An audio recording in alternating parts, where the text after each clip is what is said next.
Hello viewers, আসসালামু আলাইকুম। SF graphics design হোমের পক্ষ থেকে সবাইকে শুভেচ্ছা এবং স্বাগতম।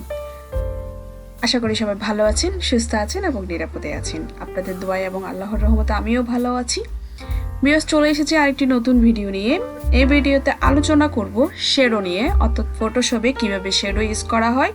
শ্যাডোর বাংলা হচ্ছে ছায়া ছবি, অর্থাৎ আপনার কোনো প্রোডাক্ট বা কোনো একটা ছবিতে কিভাবে শ্যাডো দিবেন। যারা ফ্রিল্যান্সিং করেন অনেক সময় বায়ার আপনাকে বলে যে ছবিতে শ্যাডো দিয়ে দিতে, আসলে আমরা শ্যাডো কি বুঝি না, বা শ্যাডোর কাজ করতে গিয়ে নতুন যারা তারা অনেক সময় হিমশিম খেয়ে যায়।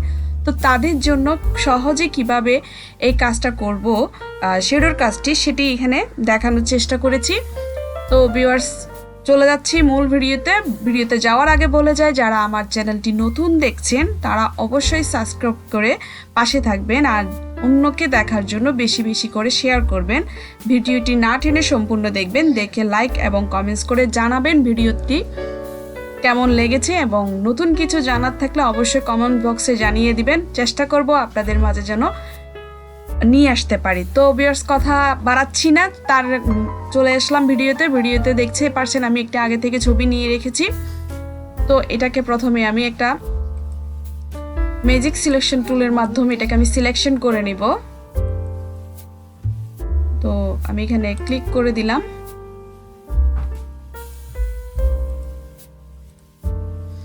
ক্লিক করে পরে দেখতে পাচ্ছি আমার ছবির আশেপাশে, মানে আমি চাচ্ছি শুধু ছবিটির উপর ক্লিক করুক, ছবিটির ব্যাকগ্রাউন্ডের উপরে না। সেজন্য আমাকে যেটা করতে হবে, কন্ট্রোল শিফট চেপে আই দিতে হবে, শুধু ছবিটির উপর ক্লিক করবে। দেন আমি কন্ট্রোল সি চেপে কপি করে কন্ট্রোল ভি দিব। দেখেন আমার ছবিটি কপি হয়ে গেছে। আমি আর একটু সহজ করে দেখাই। এটি আপনারা পেন টুলের মাধ্যমেও করতে পারবেন এবং অন্য টুলের ব্যবহারের মাধ্যমে করতে পারবেন। আমি শর্টকাটের জন্য কাজটি করেছি। তো এবার যেটি করব, এটিকে আমি চাচ্ছি পিছনের যে ব্যাকগ্রাউন্ডটা আমার সাদা আছে, আমি যাচ্ছি সাদা রাখতে, এটাকে আমি ডিলিট করে দিতে। তো তার জন্য আমি প্রথমে রেক্ট্যাঙ্গেল টুলে গিয়ে সিলেকশন করে নিলাম। সরি,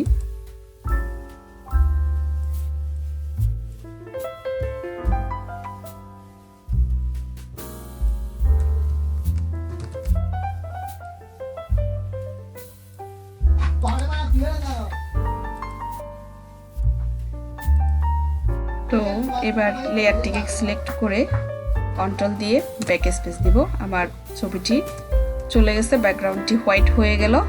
দেন এটির আইটি অন করে দিলাম। তো চলে যাচ্ছি লেয়ারটিতে রেখে যেখানে যে অ্যাপেক্স যে টুলসটি দেখছি ওখান থেকে চলে যাব আমরা ড্রপ শ্যাডোতে। ড্রপ শ্যাডোতে যাওয়ার পর আমি এখানে বিবেল অ্যান্ড এমবোসে ক্লিক করে দিব। দেন আমার স্পিডটা আমি 0 রাখবো, ডিস্টেন্সটা আমি 2 করে দিচ্ছি,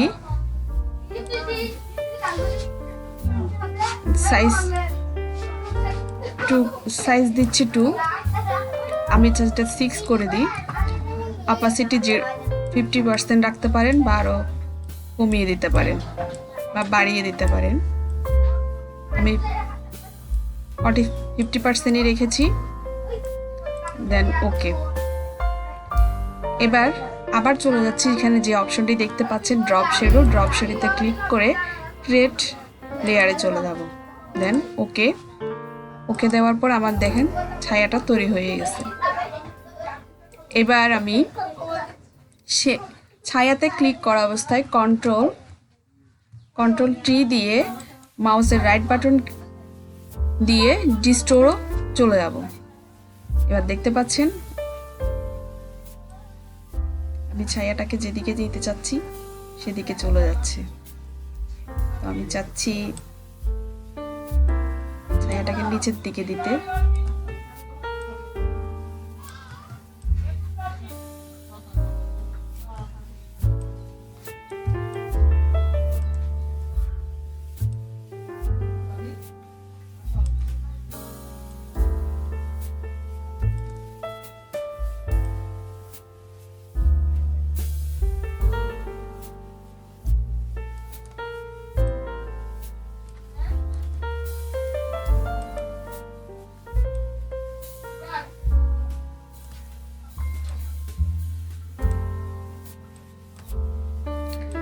তো আপনি চাইলে আপনার পছন্দের যে কোনো প্রোডাক্টের উপর আপনি এভাবে ছায়া দিতে পারেন, চাইলে এখান থেকে আবার অপারসিটিটা হালকা করে দিয়ে আরও হালকা করতে পারেন। তো ভিউয়ার্স, আশা করি বুঝতে পেরেছেন, আর শেডো নিয়ে তেমন কোনো প্রবলেম থাকবে না। আমি আরও চেষ্টা করব নতুন নতুন শেডো কীভাবে ইউজ করা হয় এই ভিডিওতে আনার জন্য।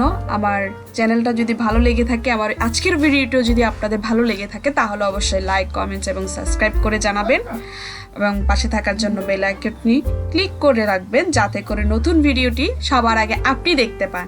তো আজ এতটুকুই। সবাই ভালো থাকবেন, সুস্থ থাকবেন, নিরাপদে থাকবেন। ধন্যবাদ সবাইকে।